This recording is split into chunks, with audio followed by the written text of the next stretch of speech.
আচ্ছা, আপনাদের কাছে মানে ভদ্র সমাজের কাছে বিয়েটা কি একটা মেয়েকে আজীবন যৌন দাসী হিসেবে ব্যবহার করার বৈধ লাইসেন্স? জলের কথায় খানিকটা স্তব্ধ হয়ে যায় ইন্সপেক্টর উপমা। 6 বছরের ক্যারিয়ারে সে কখনো এমন অস্বাভাবিক আচরণের কোনো নারী খুনি দেখেনি। আসামির কথাবার্তা, চালচলন, আচার আচরণ সবই মাত্রাতিরিক্ত অস্বাভাবিক। এতদিন ধরে জিজ্ঞাসাবাদ করছে জলকে, একটা টু শব্দ যদি মুখ থেকে বের হয় আসামি। রিমান্ডে কম মারধর করা হয়নি।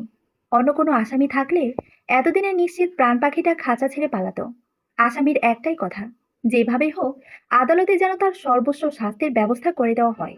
যেখানে অন্যান্য আসামিরা নিজেকে নির্দোষ প্রমাণ করতে জীবনের শেষ নিঃশ্বাস পর্যন্ত চেষ্টা করে, সেখানে জল আদালতে স্বেচ্ছায় ফাঁসি চাচ্ছে।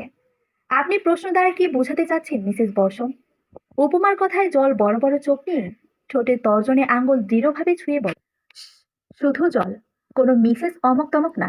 আচ্ছা জল, এখন বলুন আপনার হাজবেন্ডকে খুন করার কারণ কি?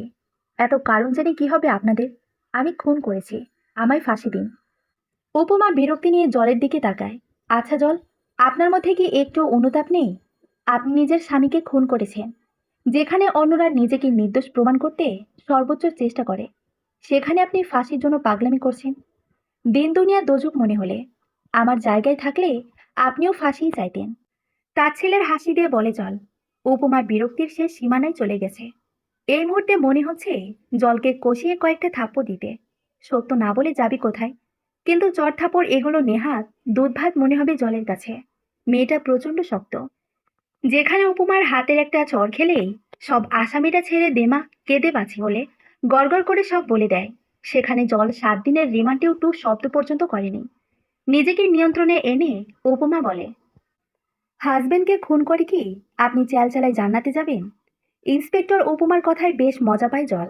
রাগের মাথায় মানুষের মুখ থেকে কত কিছুই না বের হয়। ইন্সপেক্টর উপমার ধৈর্য আছে বলতে হবে। শুধু শুধু তো অল্প বয়সে ক্যারিয়ারে এত সাফল্য পাননি। জলের হাসি দেখে উপমা নিজেকে সংযত করে মলিন কণ্ঠে বলে, সরি। জল দীর্ঘশ্বাস ফেলে। যে শ্বাসে মিশে আছে জলের দুঃখ কষ্ট, দীর্ঘশ্বাস ফেলে বলে, ম্যাম, জান্নাতে যাব নাকি যাব না সেটা আল্লাহ ভালো বলতে পারবেন। তবে আমার আর সহ্য হচ্ছিল না। দেয়ালে পিঠ ঠেকে গিয়েছিল আমার। আপনার যখন মিস্টার বর্ষণের সাথে বনিবনা হবে না, বিয়ে করলেন কেন তাকে? বলেই দিতেন আপনার প্রেমিক আছে এবং তার সাথে আপনি থাকতে চান। না হলে ডিভোর্স দিতেন।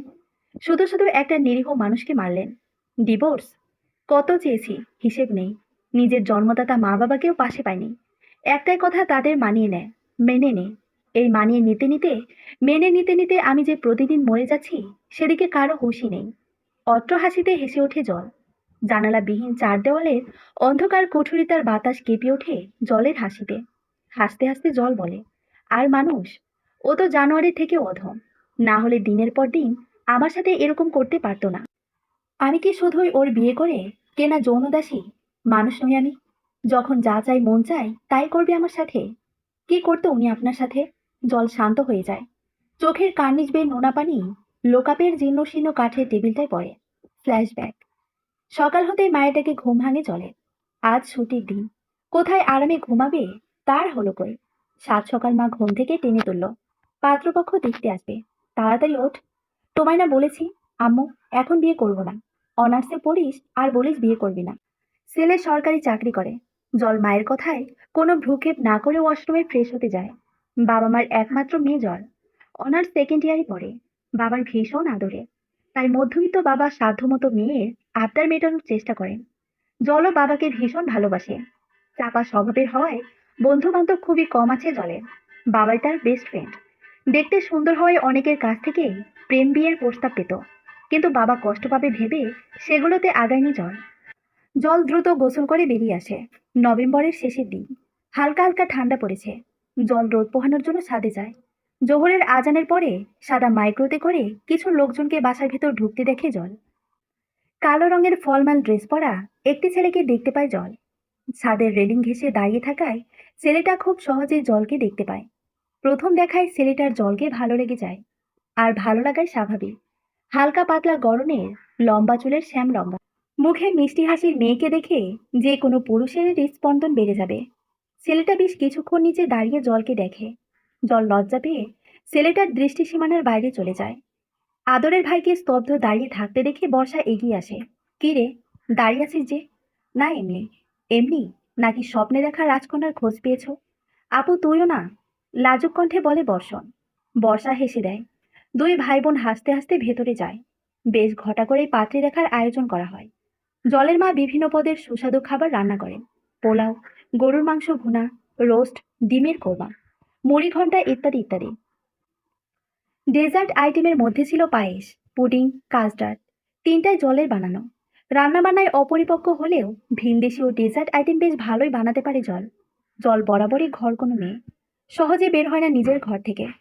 পাত্রপক্ষ দেখতে আসায় লজ্জায় আরও রুম থেকে বেরোতে পারছে না। এদিকে ক্ষুদায় জলের পেটে চুচো ডাকছে।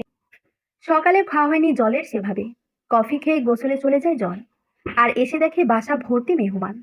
কোনো রকমে ঘরে এসে ঘাপটি মেরে বসে জল। ব্যাগে ঘেটে দুটো বিস্কিটের প্যাকেট পায় জল। সেগুলো খেয়ে আপাতত পেটের সূচকে শান্ত করে। ঘরের পেছনের বারান্দা দিয়ে বিস্কিটের প্যাকেট ফালাতে গিয়ে পাশের বারান্দায় কালো রঙের ফলমান ড্রেস পরা যুবকটাকে দেখতে পায় জল। ছেলেটা ফোনে কথা বলছিল। জলকে দেখে ছেলেটা কেমন অদ্ভুত দৃষ্টিতে তাকিয়ে থাকে। ছেলেটার চাহনিতেই জলের অস্বস্তি লাগতে শুরু করে। কেমন যেন মানসিক রোগীদের মতো ছেলেটার চাহনি। জল একটু দেরি না করে ঘরের ভেতর চলে যায়। জলকে দেখে পাত্রপক্ষ জানায় যে তাদের জলকে পছন্দ হয়েছে, কিন্তু তারা পরোক্ষভাবে যৌতুক দাবি করে জলের বাবার কাছে। আচরণের মনে হলো ছেলের মা হয় সংসারের কর্তা। ছেলের বাবা চুপচাপ বসে আছে।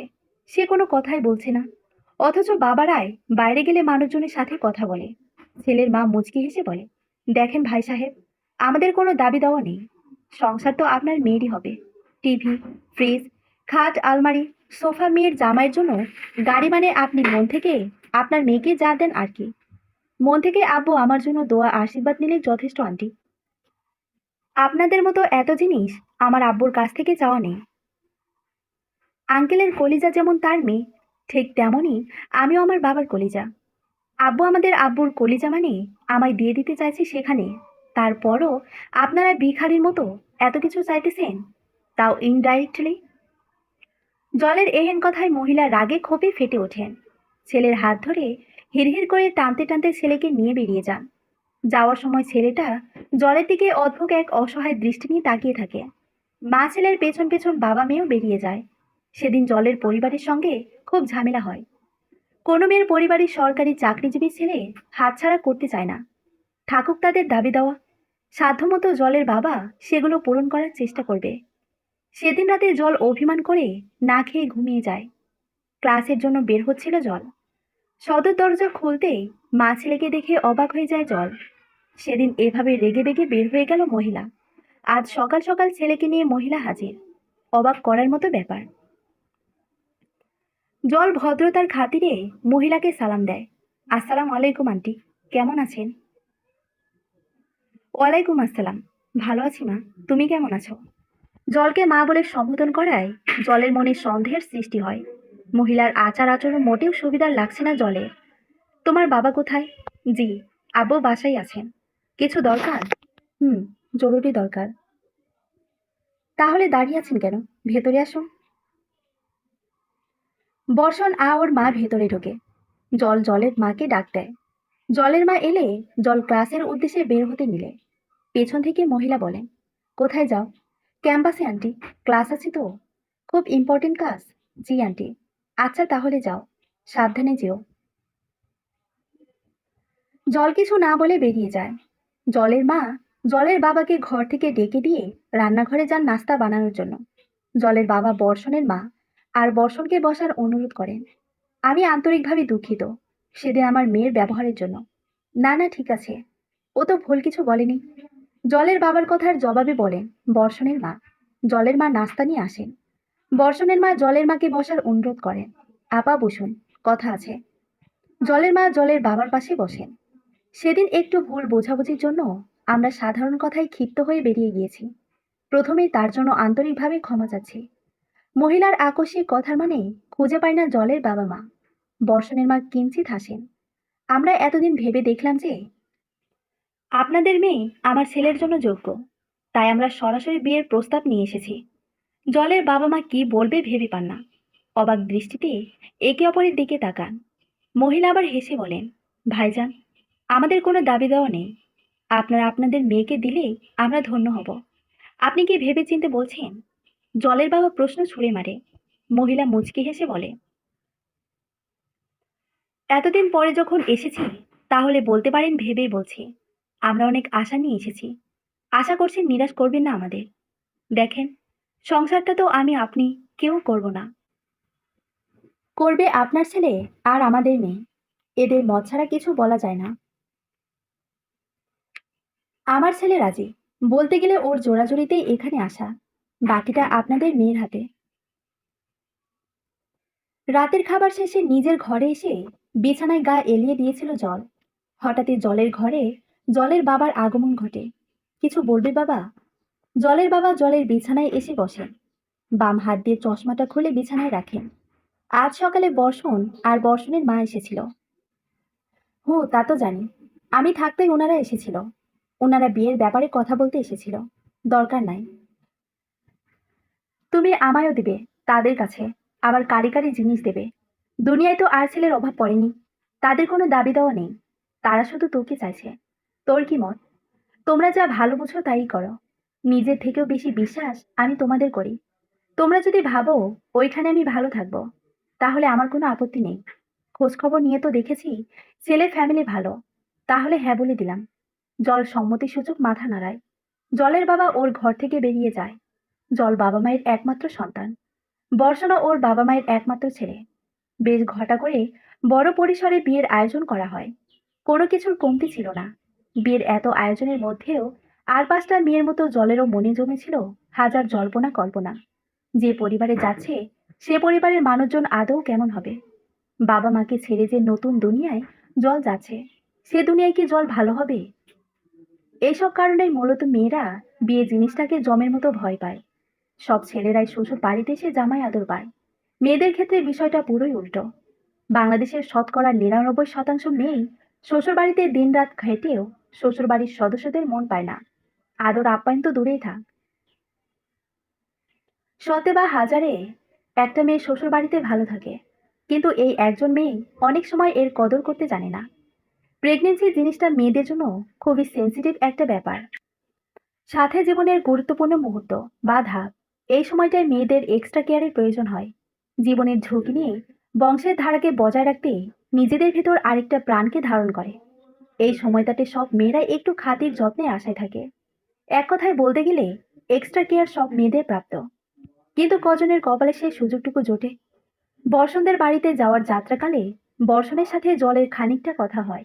বর্ষণ বেশিরভাগ সময় কেমন চুপচাপ হয়ে থাকে। থাকতেই পারে, অনেক মানুষই আছে কথা কম বলে। তবে বাবা মাকে ছেড়ে আসার মুহূর্তটায় জল বর্ষণের সাপোর্ট আশা করেছিল। তবে বর্ষা যথেষ্ট ভালো মন মানসিকতার আছে। বিয়ে পড়ানোর পর বর্ষা জলকে যথেষ্ট কোম্পানি দেয়। জল টিস্যু পেপার দিয়ে চোখ মুছে ড্রাইভারের পাশে সিটে বসে থাকা বর্ষার দিকে তাকায়। ক্লান্ত হয়ে তন্দার অতল সাগরে ডুব দিয়েছে। জলেরও বেশ ঘুম পেয়েছে, কিন্তু সে ঘুমাতে পারবে না। পার্লার থেকে সেজেছে জল। কন্টাক্ট লেন্স পরিয়ে দিয়েছে বিউটিশিয়ানরা, যার কারণে সে চোখ বুঝতে পারবে না। বর্ষণের দিকে তাকায় জল। লোকটার চোখ দুটো কেমন যেন অস্বাভাবিক লাগে জলের। গোল গোল চোখ দুটো একটু বেশি ভয়ানক লাগে জলের। জল বর্ষণের দিক থেকে চোখ সরিয়ে নেয়। অলস সময় কাটাতে ফেসবুকে ঢোকে জল। সাজেশনে আসা বিভিন্ন ভিডিও দেখতে লাগে। ফেসবুকের ভিডিও দেখা জলের কাছে নেশার মতো। বন্ধু বান্ধব কম থাকায় এই ফেসবুকের ভিডিওগুলো দেখেই জলের অলস সময় কাটে। বধূবরণে বর্ষণের মাকে জল শাশুড়ি হিসেবে বেশ বন্ধুসুলভ পায়, কিন্তু তারপরও জলের নতুন জগৎ নিয়ে ভয় যাচ্ছে না। বর্ষা জলকে নিয়ে যায় ফুল দিয়ে সাজানো বর্ষণের ঘরে। জল আর পাঁচটা বাঙালি বধূর মতো এক হাত লম্বা ঘোমটা টেনে বর্ষণের জন্য অপেক্ষার প্রহর গোনে। অবশেষে জলের অপেক্ষার অবসান ঘটিয়ে বর্ষণ আসে। জলের মা বলেছিল স্বামীর ঘরে স্বামীর পা ছুঁয়ে সালাম করতে। জল খাট থেকে নেমে বর্ষণকে সালাম করে। বর্ষণ কোনো প্রতিক্রিয়া দেখায় না। আপাদমস্তক ভালো করে দেখে নেয় জলকে সে। জল কিছু বুঝে ওঠার আগে জলকে ধাক্কা দেয় বর্ষণ। জল তাল সামলাতে না পেরে খাটে পড়ে যায় এবং মাথায় বেশ শক্ত আঘাত পায়। ব্যথায় আহ বলে ওঠে জল। কার্নিশ বেয়ে নোনা জল গড়িয়ে পড়ে জলে। জল কিছু বুঝে ওঠার আগেই বর্ষণ ক্ষুধার্ত হিংস্র হায়নার মতো জলের উপর ঝাঁপিয়ে পড়ে। বিয়ের প্রথম রাতে স্বামীর এমন রূপ দেখে জলের আর বুঝতে বাকি থাকে না যে বর্ষণ মানসিক রোগী। জল পালিয়ে যাওয়ার চেষ্টা করে, কিন্তু পুরুষ শক্তির কাছে সে পেরে ওঠে না। বিয়ের প্রথম রাতে স্বামীর এমন রূপ দেখে বর্ষণের সম্পর্কে জলের মনে বিপরীত প্রতিক্রিয়ার জন্ম হয়। অপরিচিত একটা মানুষ হিংস্র হায়নার মতো জোরপূর্বক ফিজিক্যাল রিলেশন করলে তা নেহাতি ধর্ষণের থেকে কোনো অংশে কম না। জলের ক্ষেত্রেও সেটাই হয়েছে, যার ফলাফলে জল বর্ষণের থেকে দূরে দূরে থাকতে লাগে। বিষয়টা আবার বর্ষা খেয়াল করে। সে জলকে আলাদা নিয়ে ডেকে ইয়ার্কির ছলে জলের এমন করার কারণ জানতে চায়। কি খবর ভাবিজি, কেমন কাটলো প্রথম রাত? জল কোনো প্রতিক্রিয়া দেখায় না, বর্ষাকে এড়িয়ে যায়। বর্ষার মনে সন্দেহের দানা বাঁধে। তাহলে কি বর্ষণ আগের মতোই মানসিক রোগী আছে? আদিবার সাথে যা হয়েছিল তা কি জলের সাথে হয়েছে? সম্পর্কে জলের ননদ হলেও বর্ষা জলের থেকে বয়সে বড়। জল বর্ষার প্রশ্নকে এড়িয়ে চলে যাচ্ছিল ঘর থেকে। তৎক্ষণাৎ বর্ষা পেছন থেকে জলের হাত ধরে। তুমি আমায় বলবে না? বনের থেকে লুকাবে? জল কিচ্ছু বলে না। ওর দৃষ্টি সীমানা ঘোলাটে হয়ে আসছে। বর্ষা জলের দিকে তাকিয়ে দেখে জল কাঁদছে। জল কি হয়েছে বলো আমায়। কিছু না। কিছু তো হয়েছেই, না হলে জলের চোখে জল কেন? কিঞ্চিত হেসে বলে বর্ষা। জল বর্ষার মুখের দিকে তাকিয়ে হাউমাউ করে কেটে দেয়। বর্ষা জলকে জড়িয়ে ধরে, আলতো করে মাথায় হাত বুলায়। হঠাৎ খেয়াল করে জলের শ্যামবর্ণ গায়ে কালছিটে দাগ। বর্ষা পুরোপুরিভাবে নিশ্চিত হয়ে যায় যে বর্ষার ভাই বর্ষণ বদলায়নি। সে আগের মতোই ভেতরে পশুত্বটাকে পুষে রেখেছে বর্ষণ। না হলে জলকে বিয়ে করতে এত কাহিনী করত? বর্ষা পরম যত্নে চোখের জল মুছে দেয়। রীতি অনুযায়ী নতুন বউ ঘোমটা দিয়ে থাকে। জলও তেমনই ছিল। সাথে শরীরে থাকা দাগগুলো আড়াল করে রেখেছিল পৃথিবী থেকে। বর্ষা জলের ওড়না সরায়। জল খানিকটা চমকে যায়। কাঁপতে লাগে ও। বর্ষা আর চোখে তাকিয়ে বলে, ভাইয়ার কাজ? জল কিঞ্চিত মাথা নাড়ায়। আমি ওকে বুঝাবনি। সন্ধ্যায় রিসিপশনে অনুষ্ঠান। স্বাভাবিক হওয়ার চেষ্টা করো। নিজেদের ভেতরের কথা বাইরের পৃথিবীকে জানানোর দরকার নেই। কিন্তু তুমি তো। হ্যাঁ, আমি চেয়েছি এই ব্যাপারে জানতে চেয়েছি। এর পেছনে একটা কারণ আছে। আল্লাহ না করুক সেই কারণ যেন তোমার জানতে না হয়। বর্ষা চলে যাচ্ছিল। হঠাৎই জল পেছন থেকে ডাক দিয়ে বলে, আপু, আমি কিন্তু এই শরীর নিয়ে পার্লারে যাব না। নিজেই যা পারবো সাজবো, আর তুমি হেল্প করবে। আচ্ছা। বর্ষা ঘর থেকে বেরিয়ে যায়। নিজের ঘরে গিয়ে দরজা লাগিয়ে দেয়। আলমারিতে সযত্নে লুকিয়ে রাখা আদিবার ডায়েরিটা বের করে। আদিবা মারা যাওয়ার 5 বছর হলো। বর্ষণের হিংস্রতার প্রথম শিকার আদিবা। অথচ ভালোবেসে বিয়ে করেছিল ওরা। আদিবাও জলের মতো শান্ত স্বভাবের ছিল। বর্ষণের হিংস্রতা বাইরের কাকপক্ষীতেও টের পায়নি।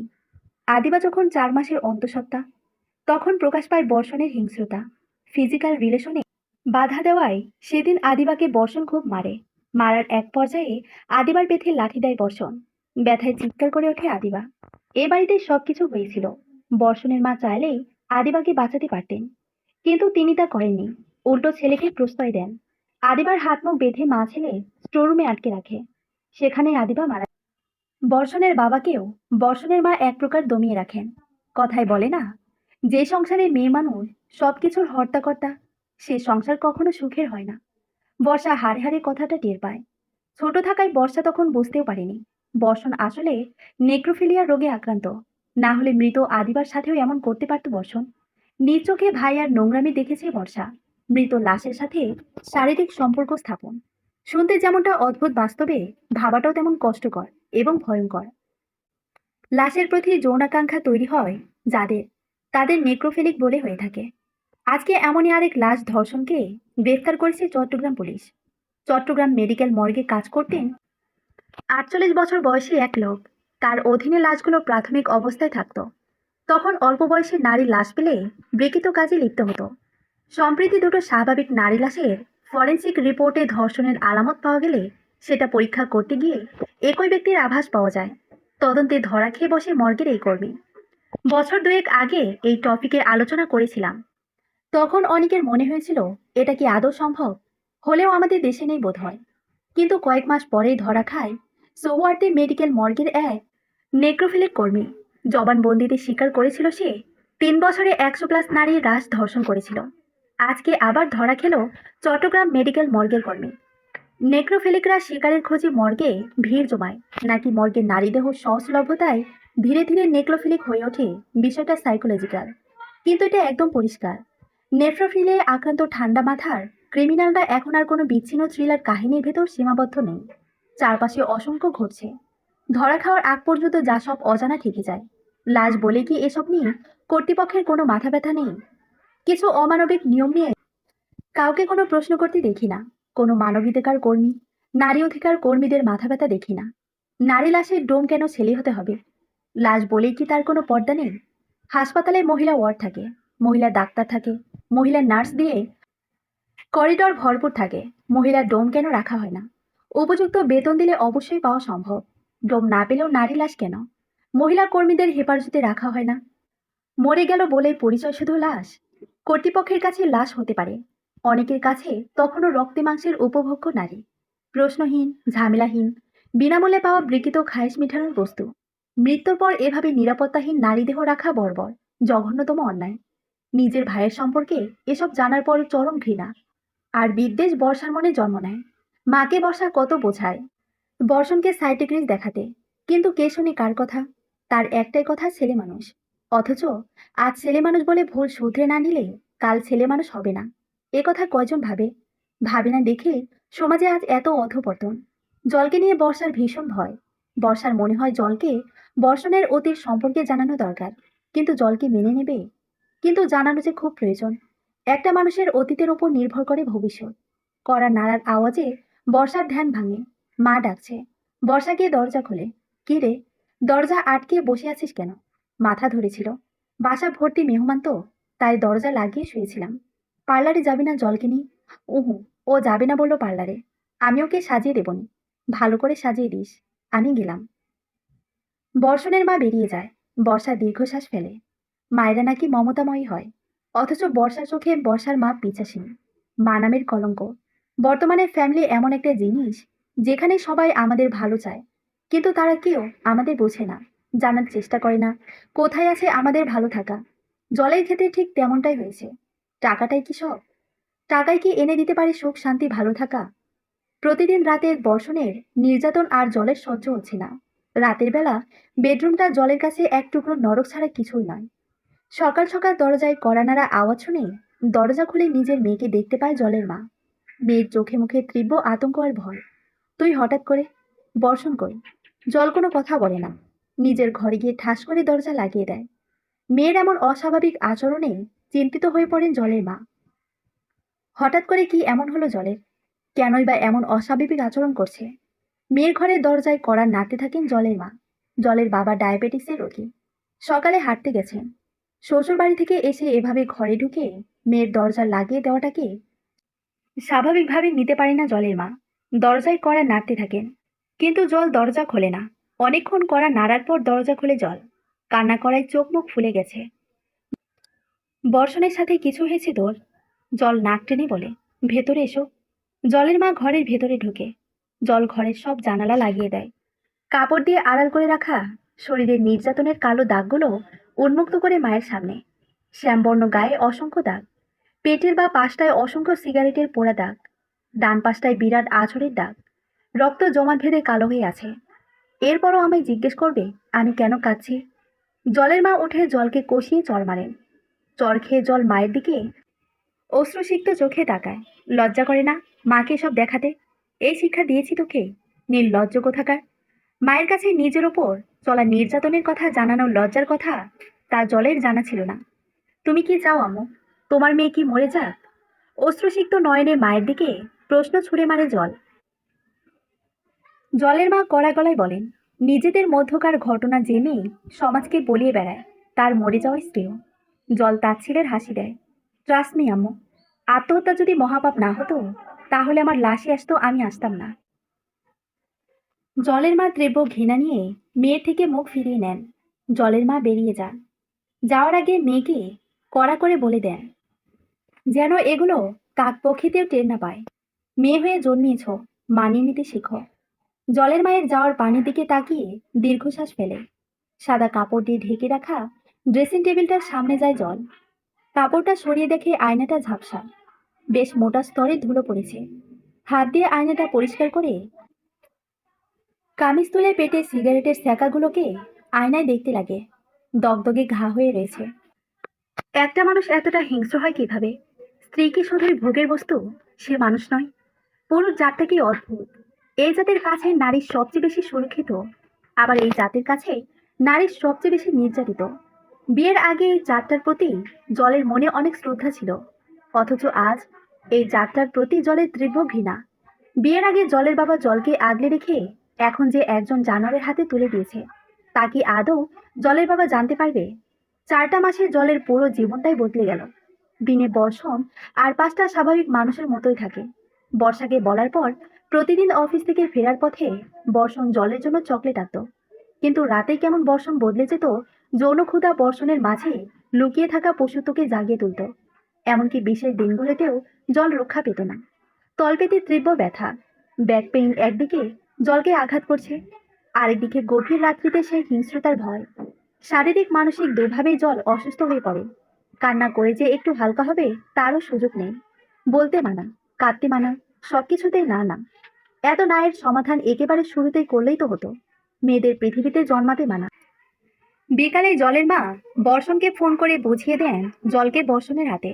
জলের বাবা জলের হঠাৎ আসার কারণ জানতে চাইলে জলের মা ছোটখাটো ঝগড়ার কথা বলেন।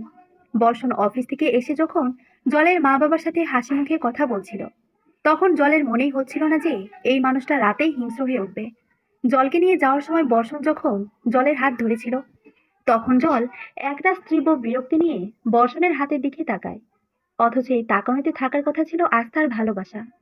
শ্বশুরবাড়িতে ঢুকতেই শাশুড়ির করুচিপূর্ণ প্রশ্নের সম্মুখীন হয় জল। ভোর রাতে কোথায় হাওয়া হয়ে গিয়েছিলে? কোনো ছেলের সাথে সম্পর্কে আছে নাকি? জলের শাশুড়ির মুখের ওপর বলে দিতে ইচ্ছে করছিল, নিজের ছেলেকে আগে ঠিক করুন, তারপরে না হয় অন্যের দিকে আঙ্গুল তুলবে। জল তু শব্দ পর্যন্ত না করে ঘরে চলে যায়। বর্ষণও পেছন পেছন যেতে নিচ্ছিল। হঠাৎ ওর মা পেছন থেকে বলে, বাবু শোন। হ্যাঁ বলো মা। বেশি বাড়াবাড়ি করিস না, বাইরে জানাজানি হলে থানা পুলিশ হয়ে যাবে কিন্তু। এর আগে কাজের মেয়েটার সাথে করেছিল, গরিব মানুষ টাকা দিয়ে ম্যানেজ করেছিলাম। মা বিয়ে তো সেজন্যই করিয়েছ, যাতে আমি আর বাইরের মেয়েদের সাথে না করি। সত্যি বলতে কি মা, সুন্দর গড়নের মেয়ে দেখলে আমি নিজেকে কন্ট্রোলে রাখতে পারি না। তাই বলে থেমে যায় বর্ষণের মা। খানিকটা সময় পরে বলেন, যা করবি রয়েসই করবি, পাড়া প্রতিবেশী জানলে বিপদ। আদিবার লাশটা এখনো বাগানে মাটিতে মিশে আছে। সবগুলোকে মেরে ফেললে কে তোকে মেয়ে দেবে? দুনিয়ার সব মেয়ে তোর জন্য নয় কিন্তু। বর্ষণ কিছু বলে না, চুপচাপ নিজের ঘরে চলে যায়। ঘরে গিয়ে দেখে জল ড্রেসিং টেবিলের সামনে দাঁড়িয়ে চুল আঁচড়াচ্ছে। বর্ষণ গিয়ে জলের কোমর শক্ত করে জড়িয়ে ধরে। জল বর্ষণের উপস্থিতি বুঝতে পেরে বর্ষণকে তীব্র বিরক্তি আর ঘৃণা নিয়ে দূরে ঠেলে দেয়। প্লিজ, আমার কাছে আসবে না তুমি, মিনতি করে বলে জল। বর্ষণের তাতে কোনো ভ্রুক্ষেপই নেই। সে নেশালো চোখে জলের দিকে তাকায়। দুজনের চোখাচোখি হতেই জল তীব্র ঘৃণা নিয়ে বর্ষণের চোখ থেকে নিজের চোখ সরিয়ে নেয়। বর্ষণ জলের ঠোঁট মুখ চেপে ধরে। জল ব্যথায় কুঁকড়ে ওঠে। খুব সাহস হয়েছে না? ভোর রাত্রিতে একা একা বাপের বাড়ি চলে গিয়েছ। বাপের বাড়ি আসা বাদ দাও, তোমায় বিয়ে করেছি, আমার কথাই তোমায় চলতে হবে। জল কষিয়ে চড় মারে বর্ষণকে। বিয়ে? বিয়ে মানে জানো তুমি আদৌ? একটা মেয়েকে বিয়ে করে পার্মানেন্ট আর লিগারি যৌনদাসী হিসেবে পেয়ে গেছো, দ্যাটস ইট। সে কি মানুষ না? কখনো কি জানতে চেয়েছো আমি কি চাই? প্রথম দিন থেকে নিজের চাহিদাটাকে তুমি প্রাধান্য দিয়ে আসছো। সারাদিন তোমার মায়ের 5 ফরমাস খেটেও আমি তার চোখে সারাদিন শুয়ে বসে থাকি। শরীর খারাপ হলে বিশ্রামের সুযোগটুকু পাই না আমি, না দিনে না রাতে। দিনে মায়ের 5 ফরমাস খেতে কথা শুনবো, আর রাতে ছেলের চাহিদা। বাপের বাড়ি গেলাম ভেবেছিলাম বাবা মাকে পাশে পাবো, কিন্তু সে আর ভাগ্যের বই। মায়ের কথা মেনে নাও, মানিয়ে নাও। আর বাবা জানতেই পারলো না তার মেয়েটা প্রতিদিন একটু একটু করে মারা যাচ্ছে। কথাগুলো এক নিঃশ্বাসে বলে জল কান্নায় ভেঙে পড়ে। বসন্ত তীব্র বিরক্তি নিয়ে কিছুক্ষণ জলের দিকে তাকিয়ে থাকে। ঘরের দরজা লাগিয়ে এসে জলের চুলের মুঠো ধরে জলকে ধাক্কা দেয়। টাল সামলাতে না পেরে খাটের কোণের সাথে জল ঠোঁটে আঘাত পায়।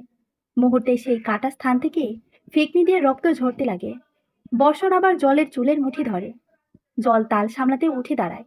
জলের ঠোঁটের কাটা অংশে ঘষা দিয়ে বলে, একদম ঢং করবি না, মনে রাখিস তুই আমার বিয়ে করা বউ। জলের ওপর বর্ষণের বর্বরতা বেড়ে যায়। বর্ষণ বদলি হয় ঢাকায় আসার পর।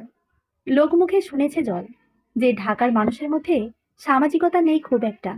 চার দেয়ালের ফ্ল্যাটের বসবাস করা মানুষগুলো নাকি কখনো জানার চেষ্টাই করে না দেয়ালের ওর পাশে কিংবা তাদের পাশের ফ্ল্যাটে মানুষগুলো কেমন আছে। হাতে গোনা কয়েকজন ব্যতিক্রম হয়। লোকমুখে শোনা কথাগুলোই সত্য হয়ে যায়। টাঙ্গাইলের জেলা শহরে কংক্রিটের ছোঁয়া থাকলেও সেখানে জলের প্রকৃতি ছিল। মানুষ না শুনতে পেলেও জলের আত্মচিৎকার প্রকৃতি শুনতে পেত। কিন্তু ঢাকায় তো প্রকৃতি মৃত। এখানে কে শুনবে জলের চিৎকার? বর্ষণের বর্বরতার কথা মানুষ তো দূরে থাক, ঢাকার কাক পক্ষীতেও টের পায় না।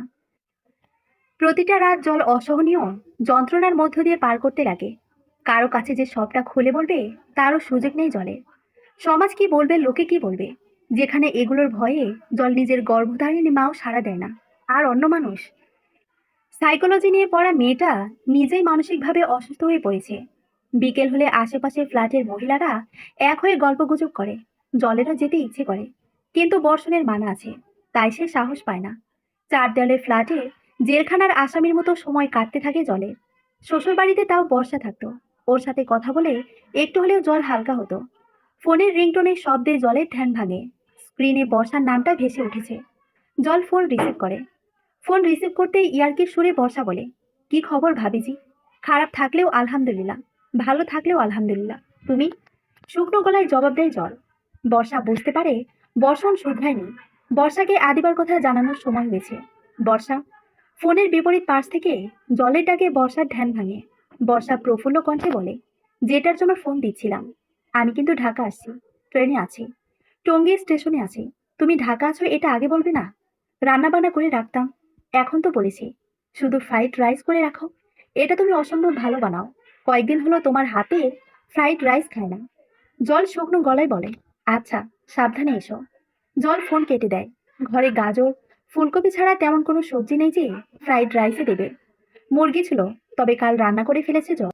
বর্ষণকে কি জলের ফোন দেওয়া উচিত? লোকটার কথা ভাবলেও তো জলের ঘেন্না করে।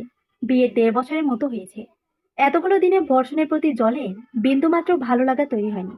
ভালোবাসা তো দূরে থাক, যতদিন যাচ্ছে ঘৃণা জন্মাচ্ছে আর তা গভীর হচ্ছে।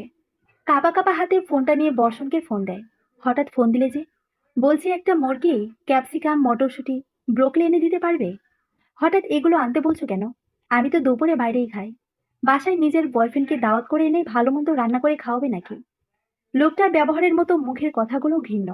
বিয়ের আগে কোনো পুরুষের সংস্পর্শে আসেনি জল, আর বিয়ের পরে পরকীয়া। এক পুরুষের জলের জীবন নরক বানিয়ে রেখেছে, আর অন্য পুরুষ। জল শান্ত গলায় বলে, বর্ষা আসছে, কিছুক্ষণ আগে ফোন দিয়েছিল, টঙ্গী স্টেশনে আছে। ও, আমি দারোয়ানকে বলে দিচ্ছি। জল ফোন কেটে দেয়। ঘরে চিনি গুঁড়া চাল ছিল, সেগুলো ভালোভাবে ধুয়ে সেদ্ধ বসিয়ে দেয় জল। কিছুক্ষণ পরে কলিং বেলের আওয়াজ জলের কানে আসে। দরজা খুলে দারোয়ানকে দেখে জল। দারোয়ান মুচকি এসে বলে, ভাবি, ভাই এগুলা আয়না দিবার কইল। জি, ধন্যবাদ ভাইয়া। জল বাজারগুলো হাতে নিয়ে মুচকি এসে দরজা আটকে দেয়। মুরগি কাটতে গিয়ে হঠাৎই জলের মনে একটা বাজে চিন্তা আসে। মুরগিকে যেভাবে কাটছে, সেভাবে যদি বর্ষণকে টুকরো টুকরো করে কাটতে পারত, তাহলে হয়তো জলের মনে জমে থাকা রাগ দুঃখগুলো একটু হলেও কমতো। কথায় বলে, নারীর মস্তিষ্কে নীরবে তৈরি ঘৃণা পুরুষের ছলনার চেয়ে দ্বিগুণ তিক্ত। আর এই নীরব ঘৃণাই একসময় জগৎ সংসার ধ্বংস করার ক্ষমতা রাখে। এই জন্যই বলা হয়, নারীতেই সৃষ্টির শুরু, নারীতেই সৃষ্টির শেষ। আদিবার ডায়েরিটা সবসময় বর্ষা নিজের কাছে রাখে। আদিবাও বেশ ভালো ও শান্ত স্বভাবের মেয়ে ছিল। ভাবি ননদে নাকি কাঠকুড়াল সম্পর্ক থাকে, কিন্তু আদিবার সাথে বর্ষার সম্পর্ক ছিল দুই বোনের মতো। বর্ষা নিজেকে আর বর্ষণকে খুব লাকি মনে করে। স্ত্রী হিসেবে বর্ষণ আদিবা জল দুজনকেই ভালো পেয়েছে, কিন্তু কদর করতে পারেনি। আদিবাকে ভালো ভাবি হিসেবে পেলেও ধরে রাখতে পারেনি বর্ষা। আর জলের কথা এখনো বর্ষার অজানা। ওপরওয়ালায় জানেন কপালে কি আছে। ব্যাগ থেকে ডায়েরিটা বের করে আলতো করে হাত বুলায় বর্ষা।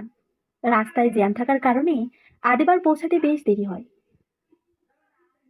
জল বর্ষার অপেক্ষায় অলস সময় পার করতে লাগে, কিন্তু বর্ষা আসে না। অবশেষে বাধ্য হয়ে জল গোসল করতে যায়। যেই বাথরুমে ঢুকবে, সে সময় কলিং বেলের আওয়াজ। দরজা খুলে বর্ষাকে দেখতে পায় জল। অনেকদিন পর দেখা হয়, খুশি হয়ে একে অপরকে জড়িয়ে ধরে বর্ষা জল। এত দেরি হলো কেন? আর বলো না, রাস্তায় যে জ্যাম, জার্নি করে মুখখানা শুকিয়ে গেছে একদম। ফ্রেশ হয়ে নাও। বর্ষা ফ্রেশ হয়ে আসে ওয়াশরুম থেকে। জল বর্ষাকে বলে, নাস্তা দিয়ে আর ক্ষুধা নষ্ট করব না, তুমি থাকো, আমি গা ভিজি আসি। জার্নি করে এসেছো, রেস্ট নাও। জল ওয়াশরুমে শাওয়ার নিতে চলে যায়। আদিবা আর ঘরে যায় না, সোফাতেই গা এলিয়ে দেয়। দুপুরে জল আর বর্ষায় একসাথেই খায়। খাওয়া শেষে দুজন আড্ডায় মেতে ওঠে। আড্ডার ছলে জলকে বর্ষা জিজ্ঞেস করে, ভাইয়া কি আগের মতোই আছে? বর্ষার কথা শুনে জলের মুখ মলিন হয়ে যায়। হ্যাঁ সূচক মাথা নাড়ে জল। 1 মিনিট। কথাটা বলে বর্ষা নিজের ঘরে চলে যায়। একটা ডায়েরি হাতে নিয়ে বের হয় বর্ষা। ডায়েরিটা জলের হাতে দিয়ে বলে, এটা আদিবার ডায়েরি। আশা করছি এই ডায়েরিতে তুমি তোমার সব প্রশ্নের উত্তর পাবে। আদিবা? হুম। ভাইয়ের প্রথম স্ত্রী। বর্ষার মুখে কথাটা শোনার পর জলের পায়ের তলার মাটি সরে যায়। জল নিজেকে সামলে নিয়ে বর্ষাকে বলে, তোমার ভাইয়া আগেও বিয়ে করেছে? কেউ তো বলে ওনার প্রথম স্ত্রী কি ওনার এই বিকৃত যৌনাচারের জন্য ছেড়ে গেছে? তোমার আন্দাজ করার কারণটা সঠিক, কিন্তু যাওয়ার ধারণাটা ভুল। খুন হয়েছে আদিবা, আর খুনি স্বয়ং আমার মায়ের পেটের ভাই, আর আমার গর্ভধারিণী মা। ছোট থাকায় বুঝতে পারিনি, কিন্তু বড় হওয়ার পর বুঝেছি আমার ভাই নেক্রোফিলিয়া আক্রান্ত। সাইকোলজির স্টুডেন্ট হওয়ায় আশা করছি তুমি বুঝতে পারবে। নেক্রোফিলিয়া অর্থাৎ লাশের সাথে শারীরিক সম্পর্ক স্থাপন। হুম। আদিবা মারা যাওয়ার পর আদিবার লাশের সাথেও ভাইয়া সঙ্গম করেছে। থানা পুলিশ হয়নি? মানুষ জানলে তো। আদিবার শরীর পচন না ধরা পর্যন্ত আমাদের স্টোররুমে ছিল আদিবার লাশ। ভাইয়া যখন মন চাইতো আদিবার লাশের সাথে। থেমে যায় বর্ষা। মা ভাইয়ের প্রতি তীব্র ঘৃণা নিয়ে চোখ বন্ধ করে বর্ষা। একটা সময় তো লাশের দুর্গন্ধ ছড়ায়। তখন এর সৎকার করার প্রয়োজন পড়ে। কি হয়েছিল আদিবার লাশের? বাগানে মাটি চাপা দিয়েছিল আম্মু ভাইয়া। শুধু আদিবা না, ভাইয়ার লালসার শিকার হয়েছে আমাদের বাসার ছোট্ট কাজের মেয়েটিও। টাকা দিয়ে আম্মু ভাইয়া বিষয়টাকে ধামাচাপা দেয়। একটা মানুষ কিরকম খারাপ হতে পারে তা হয়তো বর্ষণকে না দেখলে জলের জানাই হতো না। বাইরে থেকে আর 5টা স্বাভাবিক মানুষ, কিন্তু ভেতরে ভেতরে বদ্ধ উন্মাদ, বিকৃত উন্মাদ। আর এই উন্মাদনার শিকার হয় নিরীহ মেয়েরা। এই উন্মাদনার শেষ কোথায়? নাকি এর কোনো শেষ নেই? Breaking news. টিএসসিতে এক নারীকে বেপরোয়া একটি প্রাইভেট কার ধাক্কা দেয়। দেওয়ার পর সেই নারী গাড়ির নিচে পড়ে যায়, আটকে থাকে গাড়ির সাথে। গাড়ির চালক তাকে পিষতে পিষতে নীলক্ষেত পর্যন্ত নিয়ে গেছে। এই পুরো সময়টুকু তাকে ধাওয়া করেও থামানো যায়নি। পুরো রাস্তা সেই নারীর শরীরের অংশ রক্তে ছেয়ে আছে। খুনি গাড়ি চালক ঢাকা বিশ্ববিদ্যালয়ের আন্তর্জাতিক সম্পর্ক বিভাগের সাবেক শিক্ষক আজাহার জাফর শাহ। 2 ডিসেম্বর 2022। ফেসবুকে ঘটনাটার ভিডিও দেখছিল জল। কি ভয়ঙ্কর সেই দৃশ্য! দেশটা অমানুষে ভরে গেছে। দেশের আনাচে কানাচে বর্ষণের মতো মানুষরূপী কত যে অমানুষ লুকিয়ে আছে তা উপরওয়ালাই জানেন। প্রত্যক্ষদর্শীদের থেকে জানা গেছে গাড়িটি প্রথমে একটি মোটর সাইকেলের পেছনে ধাক্কা দিয়েছিল। পরে মোটর সাইকেল থেকে মহিলা যখন পড়ে গিয়েছিল, তখন পাবলিকের হাত থেকে বাঁচতে ঘাতক গাড়ির চালক জোরে গাড়ি চালিয়েছিল। সে জানতো না মহিলাটি ওনার গাড়ির নিচেই পড়ে আছে। সংবাদ পাঠিকার থেকে শোনা তথ্যে জলের মন চাচ্ছে গাড়ি চালককে ঠিক ওভাবে টেনে হিঁচড়ে মারতে। একটা গাড়ির নিচে একটা ইট পড়লেও গাড়ি যে চালায় তার জানার কথা, কিন্তু একটা জলজ্যান্ত মানুষ গাড়ির নিচে, অথচ উনি জানল না। এটা আসলে মানা যায় না। ডাহা মিথ্যে এক কথায়। ইচ্ছাকৃতভাবে বাসার দেয়ালে হাতটা উল্টো করে রেখে জোরে দুটা ঘষা দিলে সাথে সাথে চামড়া ছিলে ফোঁটা ফোঁটা রক্তবিন্দু জমে যায়। জি, মাত্র 2টা না। কোথায় সেন্ট্রাল মসজিদ, কোথায় নীলক্ষেত। একটা জলজান্ত মানুষকে টেনে হিঁচড়ে এতটা পথ নিয়ে যেতে যেতে মহিলাটা কত কষ্ট পেয়ে মারা গেছে রে ভাই। কত কষ্ট পেয়ে মারা গেছে ভাবা যায়। দেশটা আসলে জানোয়ারে ভরে গেছে। হায় রে সোনার বাংলা। দীর্ঘশ্বাস ফেলে জল। একটা ঘটনার রেশ কাটতে না কাটতেই আরেকটা ঘটনা। এই তো কয়েকদিন আগেই ভাড়াটিয়ার হাতে খুন ছোট আয়াত। কতই না মায়া ভরা মুখ তার। খুনির কি একটু হাত কাঁপেনি এই ছোট্ট প্রাণটাকে মারতে? অপহরণকারী এক তরুণ যার নাম আবির, তাকে হত্যার পর তার লাশ কেটে 6 টুকরো করে সাগরে ভাসিয়ে দিয়েছেন। কি সাংঘাতিক! অথচ আবিরের পরিবার শিশু আয়াতের বাসায় ভাড়া থাকে। সোশ্যাল মিডিয়া, খবরের কাগজ সবখানে আয়াতের নিখোঁজের সংবাদ প্রচারিত হয়। পিবিআই থেকে জানা যায় খুনি আবির আলী প্রাথমিক জিজ্ঞাসাবাদে বলেছেন 6-7 লাখ টাকা মুক্তিপণ আদায়ের জন্য শিশু আয়াতকে অপহরণ করেছিলেন। কিন্তু তার মুঠোফোনের সিম কাজ না করায় মুক্তিপণের জন্য শিশুটির পরিবারকে কল দিতে পারেননি। নিজে ধরা পড়ে যাবে এই ভয়ে শিশুটিকে কেটে 6 টুকরা করেন, পরে তা সাগরে ভাসিয়ে দেন। খুনি আবির আবারও বলে সত্যিকারের অপরাধের ঘটনায় তৈরি টিভি ধারাবাহিক ক্রাইম পেট্রোল দেখে তিনি এমন পরিকল্পনা করেছিলেন। পিবিআই আরও বলেন, আবির যে দোকান থেকে দা ছুরি কিনেছিলেন সেই দোকানদার তাকে শনাক্ত করেন। এছাড়া সিসিটিভির ফুটেজ দেখে তাকে শনাক্ত করা হয়। মোহাম্মদ হাসিব নামের আবিরকে সহায়তাকারী এক দোকানদারকে আটক করা হয়েছে। আবিরের বাবা ভ্যান চালক এবং তার মা পোশাক কারখানার শ্রমিক। আবির বেকার। শিশু আয়াতকে অপহরণ করে তার পরিবারের কাছে থেকে মুক্তিপণ আদায়ের পরিকল্পনা ছিল তার। আয়াতের খণ্ডিত মাথা পিবিআই উদ্ধার করেছে। শিশুটির চুলে নাকি তখনও ওই ক্লিপটা অক্ষত ছিল, যেটা তার বাবা তাকে পরিয়ে দিয়েছিল। বর্ষার মুখে বর্ষণ ও তার মায়ের কীর্তিকলাপ শুনে বর্ষণের প্রতি ঘৃণা বিদ্বেষ আরো গভীর হয়েছে। তাও একবার শেষ চেষ্টা করে দেখবে জল, মানিয়ে নেওয়া মেনে নেওয়ার। মা বলেছে মেনে নিতে মানিয়ে নিতে না হলে সমাজে মুখ দেখাবে কি করে। সেদিনের পর জলও তার বাপের বাড়ি যায়নি, মাকেও ফোন দেয়নি। বাবা ফোন দিয়েছিল মায়ের কথা মতো স্বাভাবিকভাবেই কথা বলেছে জল। হাজার হলেও মায়ের আদেশ বলে কথা। ডায়েরিটা অনাদরে ওয়ারড্রপে কাপড়ের ভাঁজের মাঝে পড়ে আছে, কখনো পড়া হয়নি জলে। রাতে বর্ষণের যৌন চাহিদা হয়ে দিনে আর কিছু করার এনার্জি থাকে না জলে। সকালে বর্ষণ নাস্তা করে অফিসে গেলে নতুন করে ধরে প্রাণ ফিরে আসে। জল যে কখনো দরকার ছাড়া বর্ষণের সাথে কথা বলতে যায়নি। যেহেতু মানিয়ে নিতে হবে, মেনে নিতে হবে, তাই মনের বিরুদ্ধে গিয়ে হলেও বর্ষণের সাথে কথা বলতে হবে জলে।